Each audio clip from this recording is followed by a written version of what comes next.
Exatamente. Boa tarde a todos. Se eu falar um pouquinho alto aqui, vocês me avisam, não estou acostumado com o microfone. Bom, como eu apresento meu nome é Francisco, eu vou dar uma esclarecida um pouquinho sobre o que é o universo da quiropraxia, já aproveitando o gancho do título, que fala sobre alinhamento e equilíbrio, né? Embora a quiropraxia passe por esses aspectos, tanto na maneira de analisar, quanto como resultado do tratamento, o objetivo do tratamento quiroprático não é esse, tá? O quiropraxista, ele tem como busca a melhora na comunicação do sistema nervoso com os outros órgãos do nosso corpo, né? Para isso, a gente acaba entrando em contato com estruturas da coluna, né? E para esse contato a gente avalia, observa como ela está posicionada, observa a capacidade de equilíbrio da pessoa, mas buscando pelo complexo de subluxação vertebral, tá? Esse tipo de alteração é uma alteração nas articulações que impede o funcionamento normal do sistema nervoso.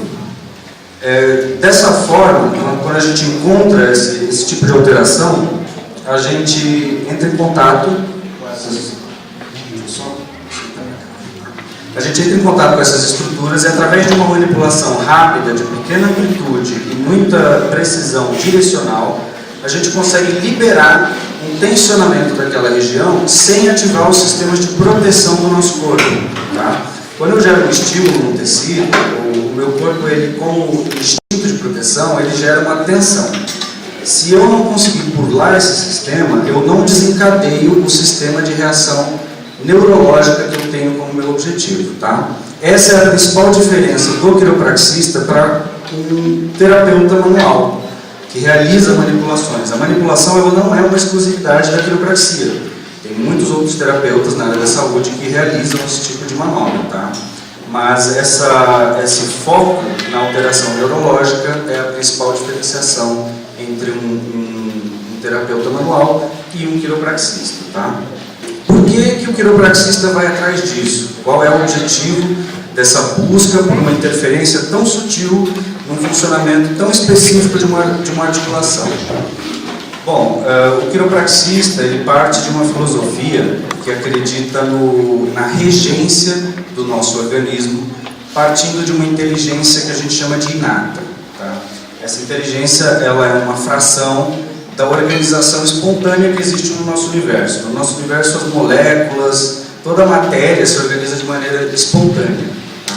Quando essa organização cria um ser vivo, como nós, ou uma planta, um animal, essa inteligência, ela se fraciona e ela age sobre esse indivíduo sob o nome de inteligência inata, tá? É dali que vem a organização, desde a sua fase embrionária até o momento que a gente está aqui agora. Liberação de hormônio, no caso das mulheres, a sua situação de neurotransmissores, que vai determinar o seu humor, a sua disposição na hora que você acorda, o quanto você descansa quando você está dormindo. Tudo isso é regido por essa relação que a inteligência inata tem com o nosso organismo físico, né? Do ponto de vista quiroprático, a inteligência inata, ela se relaciona com o nosso corpo através do sistema nervoso. É ali que ela exerce a sua função, tá?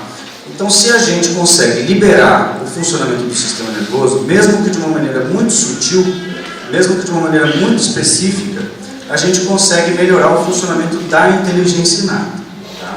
Então, a partir dessa busca por uma sincronia entre a matéria física e a inteligência que organiza o nosso corpo, o quiropraxista desenvolveu, a ciência quiroprática desenvolveu um método de estudo de como a gente pode fazer isso de maneira segura.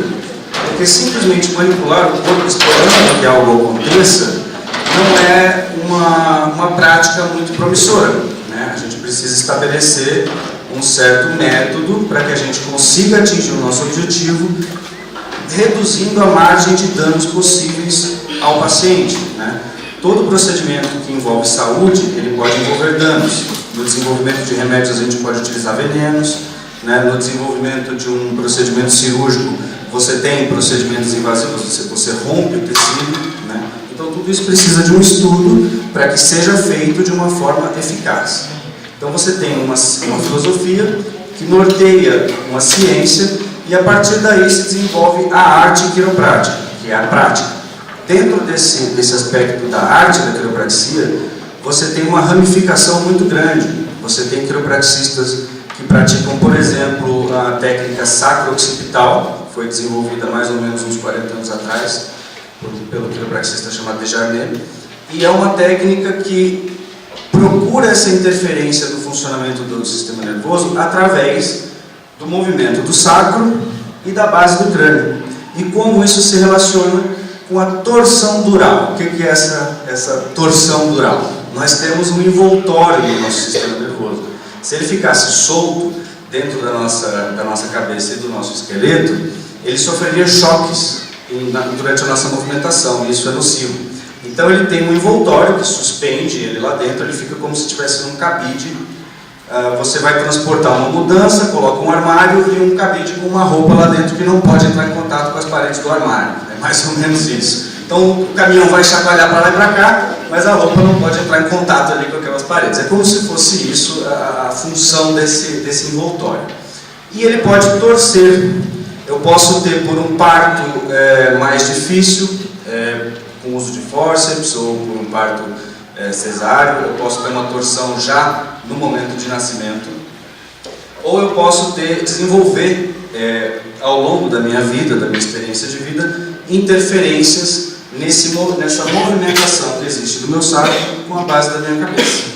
Isso vai gerar uma torção, essa torção vai comprometer a nutrição do meu sistema nervoso. Olha como é sutil, olha como é específico e olha como a gente fica só na superfície quando a gente observa um quiropraxista trabalhando. Parece que ele está simplesmente botando nos eixos ossos que estão fora do lugar. Ali é apenas o método, né? Em contrapartida dessa análise tão específica do SOT, você tem quiropraxistas que vão trabalhar, digamos assim, numa prática mais generalista, assim como o médico. Você tem um médico que é clínico geral e um médico especializado. Então, a arte quiroprática, ela se desenvolve de diversas formas. É possível trabalhar com quiropraxia de muitos jeitos, mas eu preciso estar atrelado à minha filosofia e à minha ciência para que isso se torne válido, tá?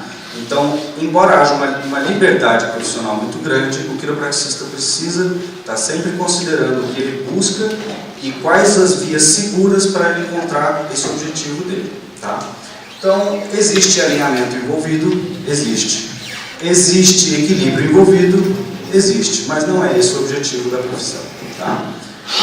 Trazendo um pouquinho esse nosso contexto atual de implementação do SUS, de todas essas práticas, a quiropraxia, ela oferece ela traz para a gente uma possibilidade muito promissora nesse contexto. Primeiro porque é uma profissão de atendimento primário, né? Internacionalmente, aqui no Brasil isso ainda não está estabelecido, mas em países onde a quiropraxia já está legislada e toda fiscalizada, a gente é preconizado que o praticante de quiropraxia tenha formação superior. Não se reconhece técnico em quiropraxia, tá? E a partir dessa preconização, a gente tem uma apresentação ao consumidor, né, a pessoa que vai buscar o serviço, muito simples e muito objetiva.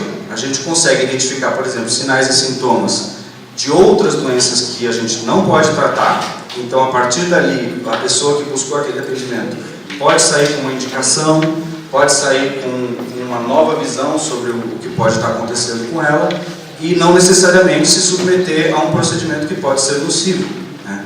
Tem coisas que são tempo dependentes, precisam de um diagnóstico médico. Então, se a gente ficar abordando de uma maneira mais conservadora, pode ser que o problema piore ao longo do tempo, né? Então, a gente tem essa questão do atendimento primário, a gente tem a questão do como a gente libera o funcionamento do sistema nervoso, todas as funções do corpo começam a funcionar melhor. Então, você tem melhora desde questões que levam ao consumo de medicação, exames complementares mais específicos, necessidade de procedimentos invasivos. Na questão trabalhista, a gente consegue ter uma redução muito boa na falta ao trabalho, no sedentarismo, né, ou no afastamento por questões de doenças relacionadas ao trabalho. A gente tem uma grande expressividade nessa área, principalmente em São Paulo, onde tem empresas maiores que usam isso como recurso de prevenção. Não espera o funcionário ficar doente, coloca à disposição do funcionário essa disciplina, e aí você evita que o seu funcionário venha a ter problemas, né? E você também tem a questão da facilidade de implementação. Diferente de outras disciplinas, o quiropraxista ele precisa ser capacitado e ter infraestrutura para trabalhar. Ele precisa ter a maca, porque a maca ela não é uma maca de massagem comum. Precisa ter, dependendo da prática, naquela questão da arte, que existem várias formas, ele precisa ter algum ou outro equipamento diferenciado, mas é isso. Se ele tiver isso, se ele tiver infraestrutura para poder fazer as análises dele, ele pode começar a trabalhar. Então é muito simples, é só a gente seguir os exemplos de países que já têm esse tipo de serviço implementado, seguir os exemplos de como que legisla, como que fiscaliza, porque funciona, a gente não precisa reinventar a roda, é só utilizar o que já foi feito, que já funciona.